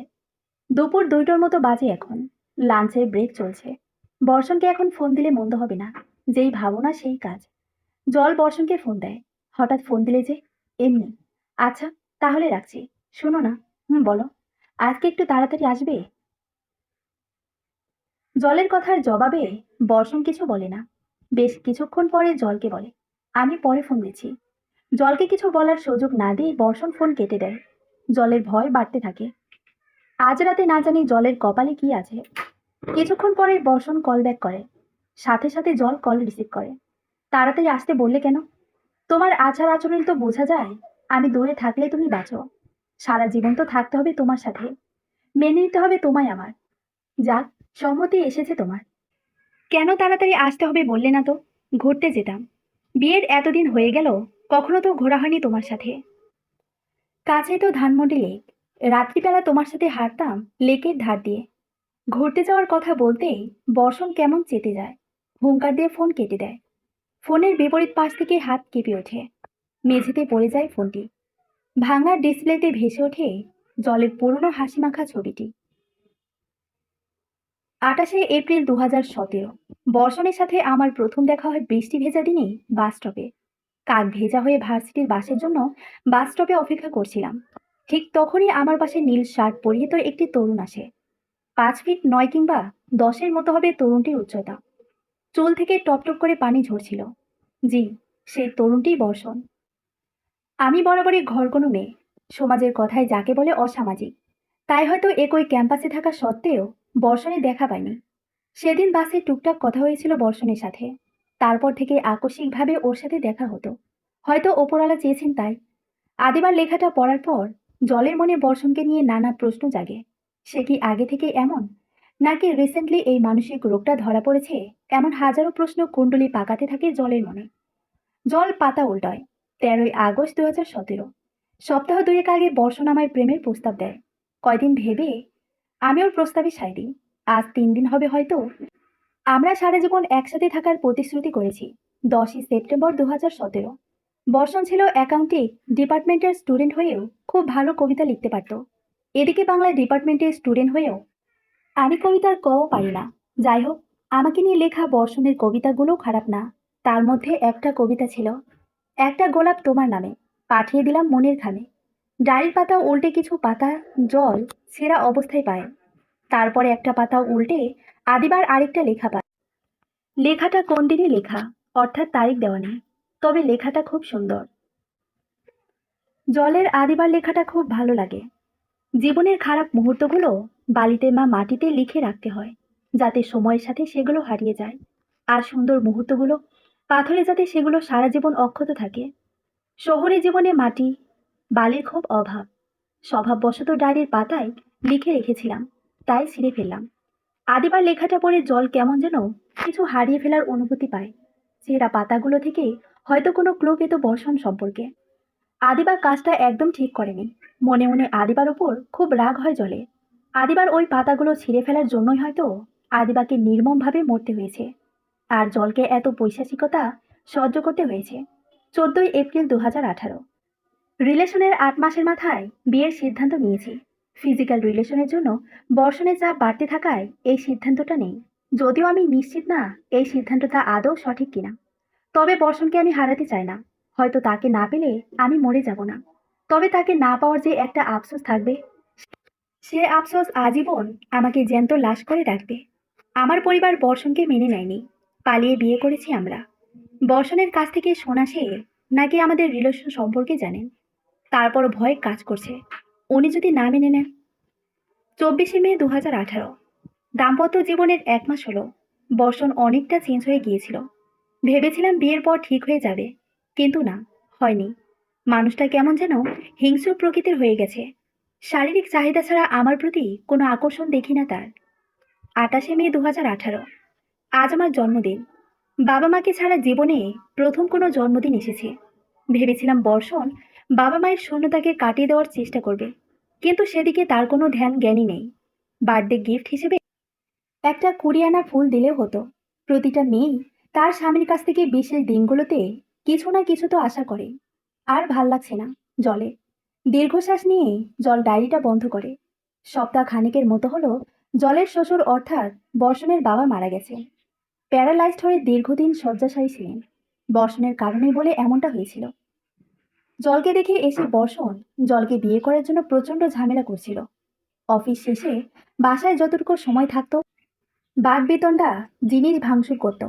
একদিন নাকি প্রচন্ড বাগবিন্দুটা হয় বর্ষণ আর বর্ষণের মায়ের মধ্যে। জলের শ্বশুর শান্ত স্বভাবের মানুষ ছিলেন। তিনি পরিস্থিতি স্বাভাবিক করতে বর্ষণের মাকে বুঝাতে যান। ঠিক তখনই বর্ষণ রাগের মাথায় নিজের বাবাকে হাতের কাছে থাকা কাঠের ফুলদানি দিয়ে আঘাত করে। বর্ষণের বাবা নিচে পড়ে যান। বর্ষা গিয়ে বাবাকে ধরে। মাথায় সামান্য আঘাত পান তিনি। বর্ষা প্রাথমিক চিকিৎসা দেয় তাকে। সেদিন রাতে বর্ষণের বাবা স্ট্রোক করেন এবং বাম পাশ তার প্যারালাইজড হয়ে যায়। টাঙ্গাইল থাকাকালীন জলই শ্বশুরের যাবতীয় সেবা করত। জলের শাশুড়ি শরীরে এক প্রকার হাওয়া লাগিয়েই ঘুরতেন। স্বামীর ধারে কাছেও যেতেন না। নিজেও এক গ্লাস পানি ভরে খেতেন না। জল ঢাকা আসার পর বর্ষা যতটুকু পারে বাবার সেবা করত। রিশাদ নামের একটা ছেলের সাথে বর্ষার সম্পর্ক আছে। দেখতে শুনতে আচার আচরণ ভালোই ছেলেটার, তবে মধ্যবিত্ত ঘরের ছেলে। তাই জলের শাশুড়ি সেই ছেলেকে মেনে নিতে পারে না। তিনি সাফ জানিয়ে দিয়েছেন বড়লোক ঘরে মেয়ের বিয়ে দিবেন। বর্ষা জলকে জানিয়েছে জলের শ্বশুরের কোলখানি হলেই রিশাদের কাছে চলে যাবে বর্ষা। জাহান্নামে সে আর থাকতে চায় না। জল তাতে কোনো মত প্রকাশ করেনি। শুধু তার একটাই চাওয়া আদিবার মতো ভুল যেন সে না করে। যদিও হাতের 5টা আঙ্গুল নয়, আর সব পুরুষও এক না। তবে এই পুরুষ জাতটাই অদ্ভুত। কোনো পুরুষের কাছে নারী সবচেয়ে বেশি সুরক্ষিত, আবার এই পুরুষের কাছে নারী সবচেয়ে বেশি নির্যাতিত। ঘড়ির দিকে তাকিয়ে দেখে রাত 9টার মতো বাজে। বর্ষণের আসার সময় হয়ে গেছে। লোকটার এতই দেহের ক্ষুধা যে বাবার মৃত্যুতেও তার কিছু যায় আসে না। এক ফোঁটা যদি নোনা জল গড়িয়ে পড়ে সেদিন বর্ষণে। পুরো স্বাভাবিক ছিল বর্ষণ যেদিন ওর বাবা মারা যান। এমনকি বাবার লাশকে কবরে নামাতেও বর্ষণের আপত্তি ছিল। নোংরা জিনিস সে স্পর্শ করবে না। পারিবারিক শিক্ষা মনুষ্যত্বের কতটা অভাব থাকলে সন্তান বাবার লাশকে নোংরা বলে। পরে বর্ষণের চাচাতো ভাইরা বর্ষণের বাবার লাশকে কবরে নামান। আর এদিকে বর্ষণের মায়ের মনে হয় ঈদ লেগে গিয়েছিল সেদিন। স্বামীর পেনশনের টাকা, জমানো টাকা সব তার হয়ে গেল। লোকজনের সামনে ভালোই অভিনয় করেছিলেন তিনি। আর লোকচক্ষুর আড়ালে তার আসল রূপ বেরিয়ে আসে।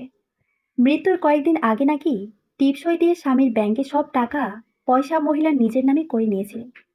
টাকা মানুষকে কতটা নিচে নিতে পারে ভাবা যায়। এজন্যই হয়তো হাদিস আল কোরআনে বলা হয়েছে জাহান্নামের অধিকাংশ বাসিন্দা হবে নারীরা, আবার জান্নাতেও সর্বপ্রথম নারীরা যাবেন। আল্লাহর মেহেরবানি সত্যি বোঝা দেয়। জলের মনে হয় বর্ষণ ওর মায়ের মতো, আর বর্ষা ওর বাবার মতো হয়েছে। কলিং বেলের আওয়াজ পেয়ে দরজা খুলে জল। বিধ্বস্ত অবস্থায় বর্ষণকে পায়। বর্ষণ কোনো কথা না বলে ভেতরে ঢুকে। জ্বর জ্বর ভাব হচ্ছে কয়েকদিন ধরে জলে। সারাদিন শুয়েছিল সে। খাবারগুলো কোনো রকমে গরম করে দিয়ে জল সোফাতে গিয়ে শোয়।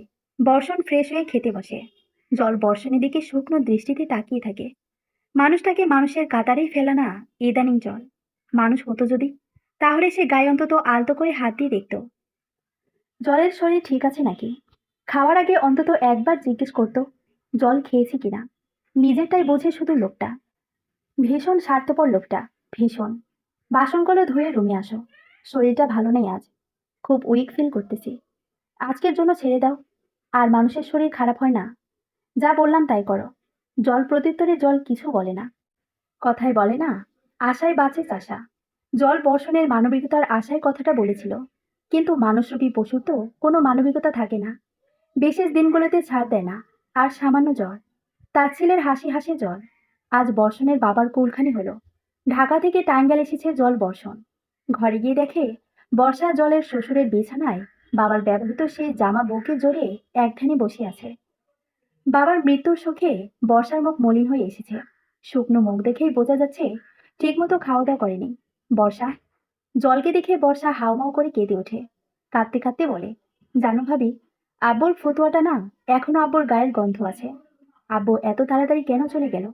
আব্বু বলছিল যেমনই হোক সুস্থ হয়ে আমায় রিশাদের হাতে তুলে দিবে। আব্বু তো কথা রাখলো না। জল বর্ষাকে জড়িয়ে ধরে মাথায় হাত বুলাতে বুলাতে বলে, কান্না করিও না বর্ষা, মানুষ মরণশীল। আব্বুর হায়াত আল্লাহ এই পর্যন্ত লিখে রেখেছিলেন। সে বলতো না, তুমি তার দ্বিতীয় মা, এইভাবে কান্না করো না। তোমায় কাঁদতে দেখলে তার রুহ কষ্ট পাবে। আর আব্বু তো তোমার সাথেই আছেন। তার দোয়া তোমার সাথে সবসময় থাকবে। আমায় তো আব্বু মা বলে ডাকতেন।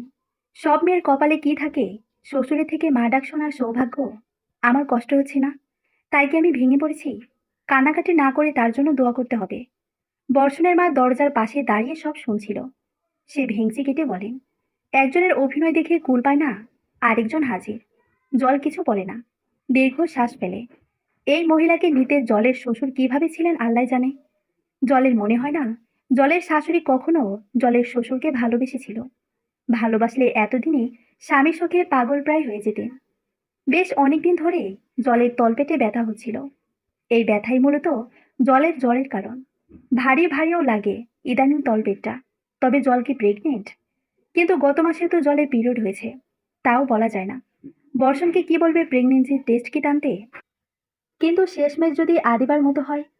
ড্রেসিং টেবিলের ড্রয়ার থেকে ডায়েরিটা বের করে আদিবার শেষ লেখাটায় চোখ বোলায় জল। তারিখ লেখা, এমনকি আদিবার অশ্রু সবকিছুর দাগ স্পষ্ট লেখাটায়। 28 সেপ্টেম্বর 2018। 3 মাসে প্রেগনেন্ট দাবি। বর্ষণ আর ওর মা অ্যাবর্শনের কথা বলেছে। কিন্তু আমার তো মন সায় দিচ্ছে না। আমি না হয় ভুল করেছি, তাই একটু একটু করে মরছি। কিন্তু আমার অনাগত সন্তান, সে তো কোনো দোষ করেনি। সে কেন মরবে? পালিয়ে বিয়ে করায় বাবা মা ত্যায্য করলো। যে সুখের আশায় বাবা মাকে ছাড়লাম, সেই সুখে আমার কপালে জুটল না। অনাগত সন্তানটা সুস্থভাবে দুনিয়ায় এলে ওকে নিয়ে না হয় কোনো জায়গায় পালিয়ে যাব। পৃষ্ঠা উল্টাতে মোটা কালিতে তীব্র কষ্ট নিয়ে আদিবার লেখা পায়। লেখাটা জলেরও হৃদয়ে কাটার মতো বিদ্ধ হয়। নারীদের অর্ধেক কষ্ট দেয় পরিবার, আর বাকি অর্ধেক দেয় সেই পুরুষ যাকে সে ভালোবাসে। জল দীর্ঘশ্বাস ফেলে। বেচারি খুব কষ্ট নিয়ে মারা গেছে। মরার পরও শান্তি পায়নি মেয়েটা। রেহাই পায়নি বর্ষণের পৈশাচিকতা থেকে। ইদানিং বর্ষণ বেরিয়ে যাবার পর সাহস করে বের হয় জল। পাশের ফ্ল্যাটের ভাবির সাথে তার বেশ ভালোই ভাব জমেছে। একটা ছেলে আছে ভাবির, সে মিষ্টি আর দুষ্টু। জলকে দুষ্টুমি করে ওয়াটার আন্টি বা পানি আন্টি বলে ডাকে। যেদিন ভাবির ফ্ল্যাটের কলিং বেল বাজাতেই ছোট্ট জায়ান এসে দরজা খুলে দেয়। আম্মু, ওয়াটার আন্টি এসেছে। হাতের উল্টো পিঠ দিয়ে ঘাম মুছতে মুছতে রান্নাঘর থেকে বের হন জেরিন ভাবি। হালকা রেগে ছেলেকে বলেন, জল ভেতরে এসো। আর জায়ান তোমাকে বলেছি না জল আন্টি বলতে? থাক ভাবি, ওর ডাকটা আমি বেশ ভালোই এনজয় করি, যে কারণে আসা। আমার গত মাসে ভাবি পিরিয়ড হয়েছিল, কিন্তু ইদানিং পেটে প্রচন্ড ব্যথা আর তলপেট ভারী লাগে। প্রেগনেন্সি কিট কিনে টেস্ট করতে পারো। জল যেদিনের কথায় আমতা আমতা করে। জিনিসটা কিনতে জলের খুব জড়তা কাজ করছে। তাছাড়াও জলের বাইরে যাওয়ার অনুমতি নেই। সাধারণ বাঙালি গৃহিণী জল বর্ষণ থাকে এক কানা করে দেয় না। শুধু দরকার পড়লে প্রয়োজনীয় জিনিসগুলো কিনে দেয়। ভাবি, আপনি তো জায়ানকে নিয়ে স্কুলে যান, তখন যদি?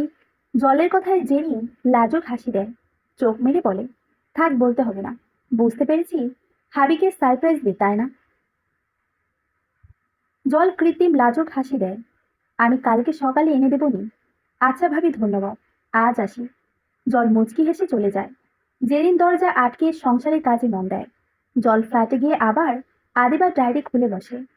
পরের দিন জার্নের মা প্রেগনেন্সি টেস্ট কিট এনে দিলে জল প্রেগনেন্সি টেস্ট করে। ফলাফল নেগেটিভ আসে। কিন্তু তলপেটে ভারী আর ব্যথা অনুভূতি দিন দিন বেড়েই যাচ্ছে। জলের গাইনি বিশেষজ্ঞ এক ডাক্তার বন্ধু থেকে পরামর্শ নেয়। সে জলকে আল্ট্রাসোনোগ্রাফির পরামর্শ দেয়। আরেক যুদ্ধ। জ্বর হলে যে মানুষ খোঁজখবর নেয় না, সে আবার আলট্রা করাতে নিয়ে যাবে। ব্যাপারটা খুবই হাস্যকর। কিন্তু বিষয়টা জলের সহ্য করার ক্ষমতার বাইরে চলে গেছে। সে সাহস করে বর্ষণকে বলেই ফেলে আলট্রার কথা। বর্ষণ সাফ তার ন্যাকামো বলে দেয়। জল ছলনার আশ্রয় নিয়ে বলে, না করালে আলট্রা। একটু একটু করে মরার চেয়ে একেবারে মরে যাওয়া ভালো। কিন্তু আমার কষ্ট হচ্ছে তোমায় দেখে। পরপর 2 বউয়ের নিখোঁজ হওয়ার কথা শুনলে নিশ্চয়ই আর কেউ তোমায় মেয়ে দেবে না। তখন তুমি কাকে ভোগের বস্তু বানাবে? জলের মুখে 2 বউয়ের কথা শুনেই বর্ষণ আকাশ থেকে পড়ে। জল কি তাহলে আদিবার কথা জেনে গেল? 2 বউ মানে কি বলতে চাইছো তুমি? সন্দেহের চোখে তাকিয়ে বর্ষণ বলে। জল হেসে বলো, আমি মারা যাওয়ার পর না হয় তুমি আরেকটা বিয়ে করতে পারবে। কিন্তু পরপর 2 বউ দুনিয়া থেকে হাপিস হলে বিষয়টা কেমন হয়ে যায় না? রেডি হয়ে আসো যাও। বর্ষণের কথা শুনেই জল বোরকা পরে রেডি হয়ে আসে। পার্শ্ববর্তী একটা হসপিটালে আলট্রা করা হয়। রিপোর্টে আসে জলের জরায়ুতে টিউমার হয়েছে। ভাসমান টিউমার। মেডিসিনের বৃদ্ধি আটকাতে পারবে। যেহেতু ভাসমান, তাই পিরিয়ডের সাথে বেরিয়ে আসার সম্ভাবনা রয়েছে। তাতে কাজ না হলে সার্জারি। রিপোর্ট দেখার পরক্ষণেই জলের খেয়ালে আসে টিউমারের কারণ। এর জন্য আর কেউ দায়ী নয়, বর্ষণ দায়ী এর জন্য। পিরিয়ড চলাকালীন সময়ে শারীরিক সম্পর্ক করলে জরায়ুর ভেতর রক্ত জমাট বাঁধে। জলের ক্ষেত্রেও হয়তো তাই হয়েছিল। পরে ওই জমাট বাঁধা রক্তই টিউমারে রূপ নিয়েছে। জলের খুব রাগ হয়, সাথে কষ্ট। 2 বছরের রাগ কষ্ট সব আগ্নেয়গিরির লাভার মতো মনের গভীর থেকে বেরিয়ে আসতে লাগে। সেদিনই জল সিদ্ধান্ত নেয় বর্ষণকে পৃথিবী থেকে সরিয়ে দেওয়া। বর্ষণ বেঁচে থাকলে অন্য মেয়ের কপালে জল আদিবার মতো করুণ পরিণতি জুটতে পারে। আর জল তা চায় না। খুব ঠান্ডা মাথায় ছক সাজায় জল। বর্ষণের পুরুষ শক্তির সাথে পেরে উঠতে পারবে না জল। ছলনার আশ্রয় নিতে হবে মানুষটাকে মারার জন্যে। ভাগ্যিস বিধাতা মেয়েদের ছলনা নামক জিনিসটা দিয়েছিল। সেদিন ছিল শুক্রবার। বর্ষণ আজ সারাদিন বাসায়। মৃত্যুর আগে আদিবা কষ্ট পেয়েছিল অনেক। জলের ইচ্ছা মানবতার খাতিরে হলেও মরার আগে বর্ষণকে একটু শান্তি দেবে। সেদিন বর্ষণের সব পছন্দের খাবার রান্না করে জল। বর্ষণের হিংস্রতায়ও সেদিন জল পৃথিবীর সব সুখ ঠেলে দেওয়ার চেষ্টা করে। তারপর বর্ষণ ঘুমিয়ে গেলে নিজের শরীরের সর্বশক্তি দিয়ে বর্ষণের মুখে বালিশ চেপে ধরে জল। মৃত্যু যন্ত্রণায় বর্ষণ ছটফট করতে লাগে। কিছু মুহূর্তের মধ্যেই বর্ষণের ছটফটানি কমে যায়। নিস্তেজ হয়ে যায় একটি মানুষরূপী পশু। মৃত বর্ষণের মুখ দেখে জলের ভেতরের সব রাগ, ক্ষোভ, কষ্ট পৃথিবীর কেন্দ্রে থাকা গরম লাভার ন্যায় বেরিয়ে আসে। জল টেনে হিঁচড়ে মৃত বর্ষণকে খাট থেকে নামায়। রান্নাঘরে থাকা ধারালো ছড়ি এনে প্রথমে বর্ষণের হাত পায়ের আঙ্গুল আলাদা করে। বাঙালি নারীরা সাধারণ বটি দিয়ে কাটাকাটিতে পারদর্শী হয়, কিন্তু জল বটি ধরতে পারে না এক কথায়। রেস্টুরেন্টের দক্ষ শেফের মতো ছুরি চালাতে পারে জল। সেই দক্ষতাকে কাজে লাগায় সে। অত্যন্ত নিখুঁতভাবে সে বর্ষণের শরীরের চামড়া ছাড়ায়। থাই রানের মতো অঙ্গ থেকে মাংস আলাদা করে সেগুলো পলিথিনে ছোট ছোট প্যাকেট করে ফ্রিজে রাখে। ভোর রাতের মধ্যে বর্ষণের দেহ মাংসহীন কঙ্কালে পরিণত হয়। জায়গায় জায়গায় মাংস লেগে থাকা দেহটি আরো বীভৎস রূপ নিয়ে বেডরুমে পড়ে থাকে। জল স্টিলের একটা বাটি এনে বর্ষণের রক্তগুলো তুলে রাখে। ফল কাটার ছোট ঝুড়ি দিয়ে চোখ উপরে সেগুলো অত্যন্ত মিহিভাবে ছোট ছোট পিস করে। অক্ষি গোলক দুটো অত্যন্ত অনাদরে রান্নাঘরের ডাস্টবিনে ফেলে দেয় জল। ফ্রিজ থেকে দুটো ডিম বের করে কুসুম আলাদা করে একটা প্যানে রাখে জল। তারপর সেখানে মিহি করে রাখা চোখের মাংসর অংশটুকু ঢেলে দেয়, সাথে পাতলা পাতলা করে কাটা বর্ষণের কিছু মাংস। Soya sauce, western sauce, chilli sauce, tomato sauce আর কর্নফ্লাওয়ার দিয়ে ভালোভাবে নেড়ে তারপর 3 কাপের মতো পানি ঢেলে দেয় জল। মুহূর্তের মধ্যেই মিশ্রণটা ঘন থাই স্যুপের রূপ নেয়। মানুষের চোখের থাই স্যুপ, বর্ষণের চোখের থাই স্যুপ। জল একটা স্যুপ বলে স্যুপটুকু ঢেলে অত্যন্ত তৃপ্তি সহকারে খায়। বিল্ডিং এর পাশে কনস্ট্রাকশনের কাজ চলছে। ইট ভাঙার বিকট শব্দে যখন আশেপাশের মানুষের দুর্ভোগের শেষ নেই, ঠিক সেই সময় এই ইট ভাঙার বিকট শব্দকে কাজে লাগায় জল। প্রথমেই এক কোপে বর্ষণের কঙ্কাল থেকে বর্ষণের মাথা আলাদা করে। কাটা মাথাটাকে পাশে রেখে একে একে দেহটাকে 8টি খণ্ড করে। রক্তমাখা হাতটা দিয়ে নিজের কপালে ঘাম মুছে জল। তারপর হঠাৎই বর্ষণের খণ্ডিত মাথাতে দিকে চোখ পড়ে জলে। ভীষণ মায়াবড় চেহারা। মুখ দেখে মনে হবে একটা নিষ্পাপ মানুষ ঘুমিয়ে আছে।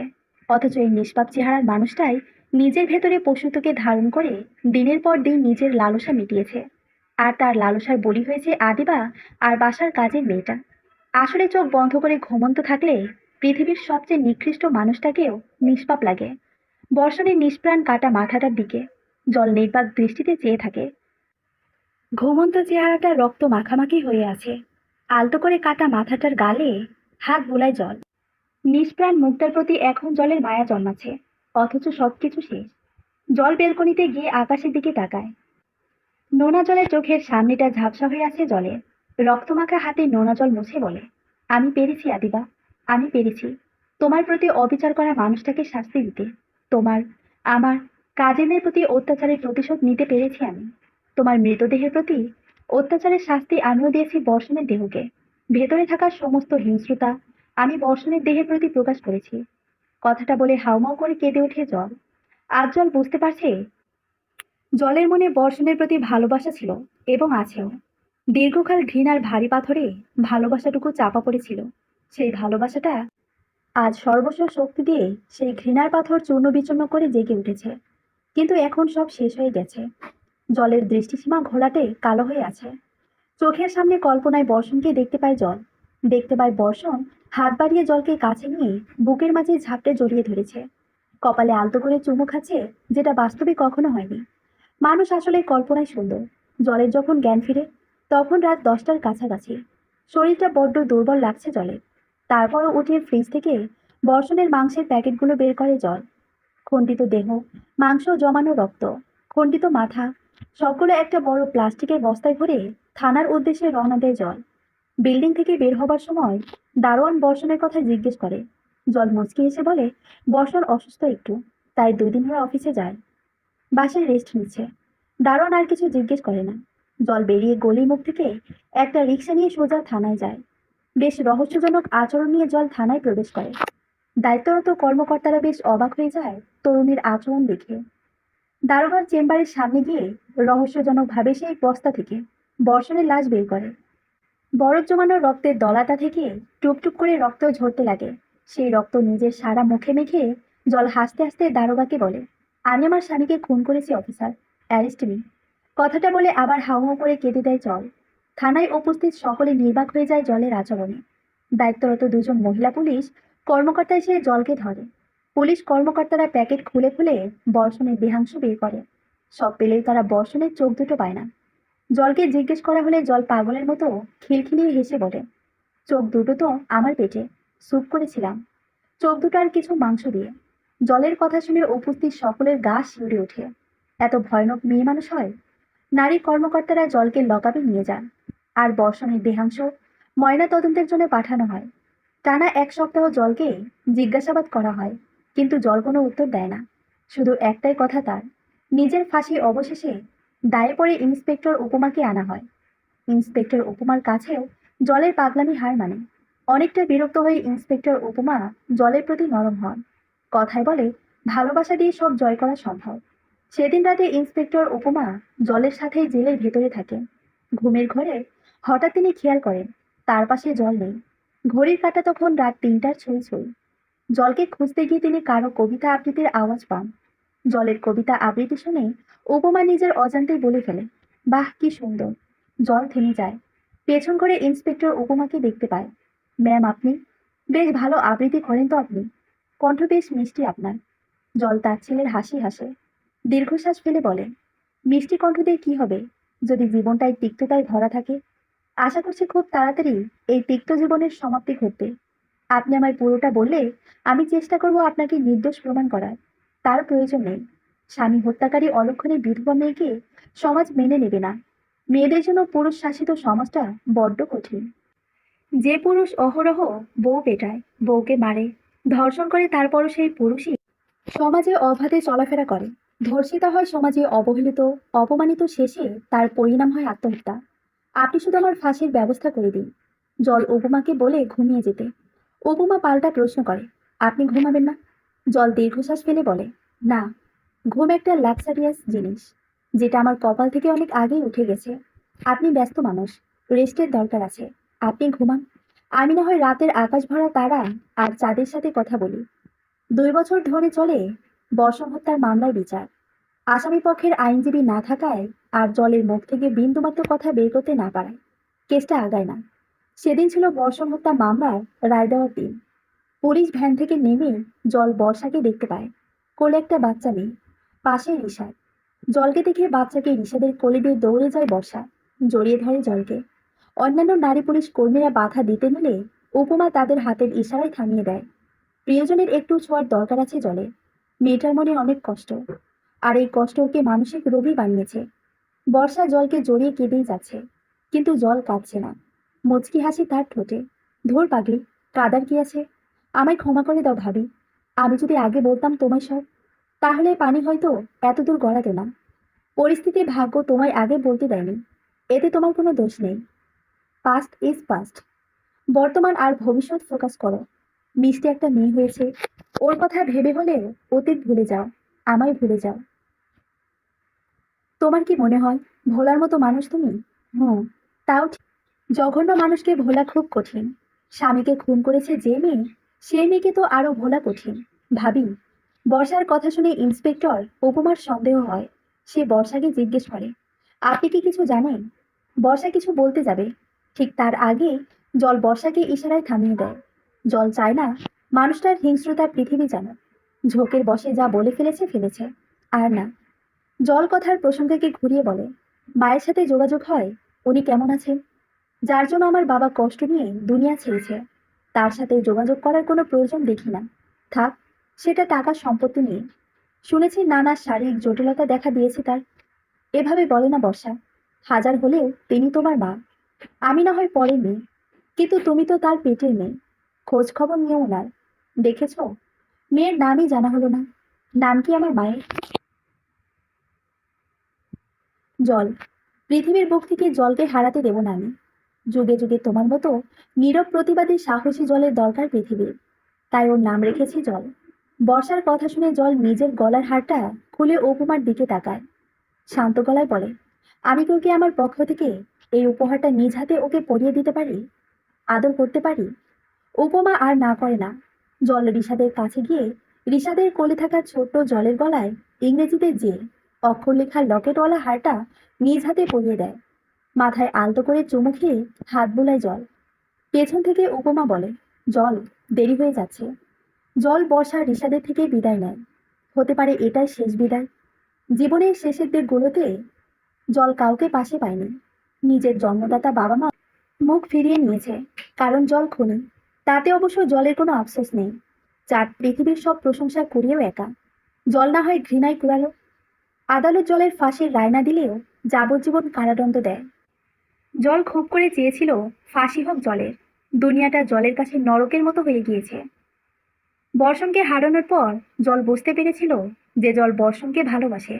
দুনিয়াতে না হয় শারীরিক নির্যাতনের জন্য ভালোবাসার ঘৃণার পাথরে চাপা পড়েছিল, কিন্তু রুহের জগতে তো কোনো শারীরিক নির্যাতনের সুযোগ নেই। সেখানে না হয় সে বর্ষণকে নিজের করে পেল। কাঠগড়ায় দাঁড়ানো জলের বাম হাত থেকে রক্ত স্রোতের মতো বের হতে লাগলো। মুহূর্তে কাঠগড়ার চারিপাশটা রক্তে ছেয়ে যায়। জল ধপ করে বসে লুটিয়ে পড়ে। ইন্সপেক্টর উপমা দৌড়ে আসে, দেখে জল ধারালো ব্লেড দিয়ে নিজের হাতের শিরা কেটে ফেলেছে। উপমা জলকে নিজের কোলে শোয়ায়। অন্যান্য সদস্যদের বলে অ্যাম্বুলেন্স আনতে। জলের তখনও দম ছিল। জল কাপা গলায় বলে, দয়া করে আমাকে এই দুনিয়া থেকে মুক্তি দিন ইন্সপেক্টর। এই দুনিয়ায় আমার মতো মেয়েকে রাখার বৃথা চেষ্টা আর করবেন না। আমি আগে থেকে আন্দাজ করে রেখেছিলাম এমন কিছু একটা হবে, তাই। জল কথা বলতে পারে না, গলা ভার হয়ে আসছে তার। তারপরও অস্পষ্ট কণ্ঠে বলে, ওড়নার কোণে একটা চিঠি রাখা আছে, চিঠিটা বর্ষাকে দিন। এটাই আমার শেষ ইচ্ছা। আর আপনার কাছে যা প্রকাশ করেছি তা গোপন রাখার অনুরোধ রইল। কথাটা বলে জল চোখ বোঝে। অতিরিক্ত রক্তক্ষরণে মৃত্যু হয় জলের। হিম শীতল হয়ে আসে জলের দেহ। জলের শেষ ইচ্ছা অনুযায়ী ইন্সপেক্টর উপমা বর্ষাকে চিঠিটা দেয়। বর্ষা, জীবনের শেষ মুহূর্তগুলোতে তুমি আর ইন্সপেক্টর উপমা ছাড়া কাউকে তেমন পাশে পাইনি। এমনকি বাবা মা ও ঘৃণায় মুখ ফিরিয়ে নিয়েছে। তুমি তো সব জানোই, পিরিয়ড চলাকালীন শারীরিক সম্পর্কের জন্য আমার জরায়ের মধ্যে রক্ত জমাট বেঁধে টিউমারের রূপ নিয়েছে। এরপরই মূলত তোমার ভাইয়ের প্রতি জমে থাকা রাগ, ক্ষোভ, ঘৃণা আগ্নেয়গিরির ন্যায় ফেটে ওঠে। কিন্তু তোমার ভাইকে হারানোর পর আমি বুঝতে পারি যে মানুষটাকে আমি ভালোবেসে ফেলেছি, না চাইতেও। ভালোবেসেছি বলেই তার হিংস্রটাকে পুরো দুনিয়া থেকে আড়াল করেছি। একদিক দিয়ে মনে হয় ভালোই করেছি, আর কাউকে তার হিংস্রতার শিকার হতে হলো না আমার এই পাগলামির জন্য।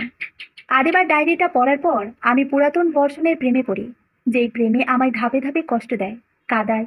আদিবার ডায়েরিটা আমি কোনো এক কারণে পুড়িয়ে ফেলেছিলাম। বর্ষণকে শেষ করার পর আমার মাথা ঠিক ছিল না। কি করেছি না করেছি আমার কিছুই খেয়াল নেই। শুধু খেয়াল আছে আমি মানুষটাকে মেরেছি। আমি খুনি। ঘোর যখন কাটলো, তারপর থেকে আমি পুরো অন্ধকারে ছিলাম। 2টা বছর অপেক্ষা করেছি ফাঁসির জন্য, কিন্তু ভাগ্য আমায় বরাবরের মতো হতাশ করলো। তাই সিদ্ধান্ত নিলাম নিজের ভালোবাসার সাথে নিজেও খুনি হব। পারলে আমায় ক্ষমা করে দিও, তোমার ভাইকে এভাবে মারার জন্য। এতদিন পাশে থাকার জন্য ইন্সপেক্টর উপমাকে আমার হয়ে ধন্যবাদ দিও। ডায়েরিটা পুড়িয়ে ফেলেছিলাম মানুষটার হিংস্রতা আড়াল করার জন্য। চিঠিটা পড়ে তুমিও পুড়িয়ে ফেলিও। চাই না মানুষটার হিংস্রতা মানুষ জানো। হাজার হলেও মানুষটা তো আমারই, আমারই বর্ষণ, জলের বর্ষণ। ইতি, তোমার ভাইয়ের খুনি। সমাপ্ত।